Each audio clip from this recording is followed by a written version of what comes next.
introducing the Britax First Class car seat. This car seat is suitable from newborn right the way up until approximately age 4. Now the way that this works is it does go rearward facing initially, and then once the child is old enough, which is about 9 kilos or 20 pounds, you can then reverse it and have it forward facing.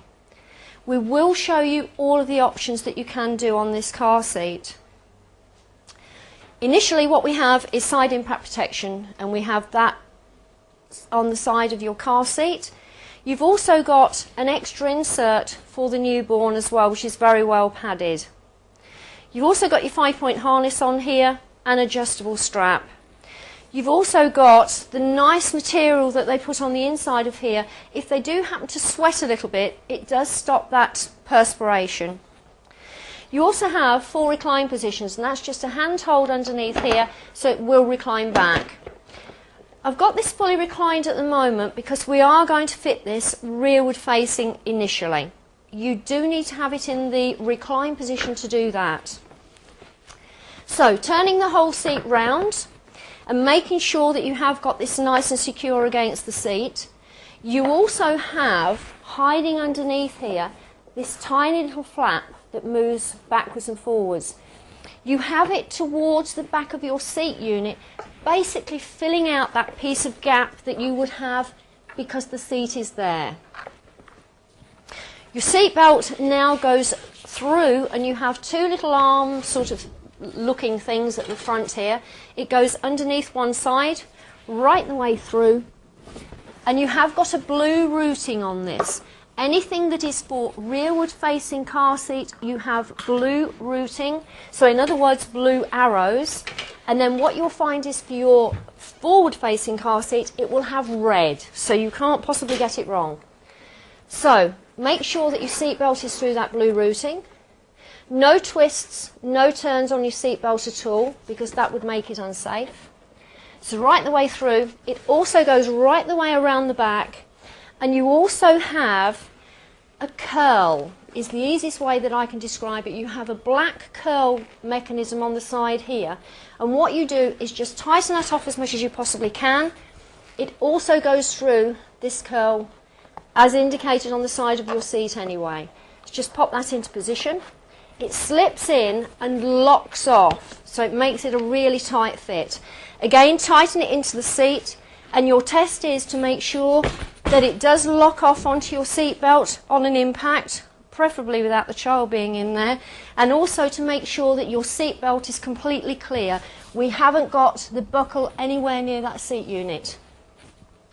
So that's for rearward facing. Just going to dismantle this down and show you how it goes the other way. So release off your seat belt, remove it out of the little curl on the side, and then when we do come to turn it forward facing, what you do need to do is just lift up, and that now goes into the back position. So turning forward facing, again still have it in the recline position because you'll find it easier to fit the seat belt through the back of your unit. And then all that you do, pull a full length of seat belt out, makes it easier for you for putting through from the right hand side here, right the way through. You do have, this time, red routing because we're going forward facing. And you have two little red marks on either side of your seat unit. Pull nice and tightly on that. And then you also have a red clip on the side. There's one either side on here. It only goes through the one that's opposite to where you've put in your seat belt. So just through that one. Again, making sure you haven't twisted or turned your seat belt. And then again, it goes through this same curl that we did with the previous fitting of your car seat. Again, tighten that off into position.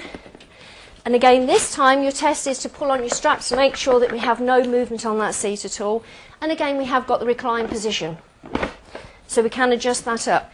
One little tip that I will say to you, if you do have a car seat that has a head adjuster on the top here, you will probably need to take that off, because when you do your recline, it won't necessarily clear that. So it's probably just as easy to pop that off. Now, if you do happen to have a car seat belt that is slightly longer, so with this that we've got here, it's nice and flush to your seat belt. That is flush with the seat itself. If you have one that has, and this is a slight misrepresentation because it wouldn't be quite as long as this, but if it is longer, we have a separate routing that we can do for that. So in other words, this particular car seat will fit a lot of cars that wouldn't normally fit into your seat if you have got this longer seat belt. So again, what happens is, no difference. We still go through the top part where the red line is, or your red arrow, and then it actually goes underneath, and we have something called a B routing. It does say a B and a red arrow. So we've now gone through, underneath, and coming out by the metal bar. If I just reach round to where I've got my substitute car seat belt, pop that into position, what would happen is that seat belt would normally touch the side of your seat. We can't have that, that would give us buckle crunch. So what this one allows us to do is negotiate and pull through that seat belt so it's well away, and we now have fabric that's actually touching the seat and holding it in position. There is no difference with the way that we fit this. It's exactly the same. Pull nice and tightly, locks into position into the red clip that's on the side here, but now as you can see we have no seat belt clasps showing on that whatsoever. And again, just clip it in and lock it off. There is no difference. Still very, very safe, and we have the options of doing various fittings on there for you. So as I say, we'll fit most cars.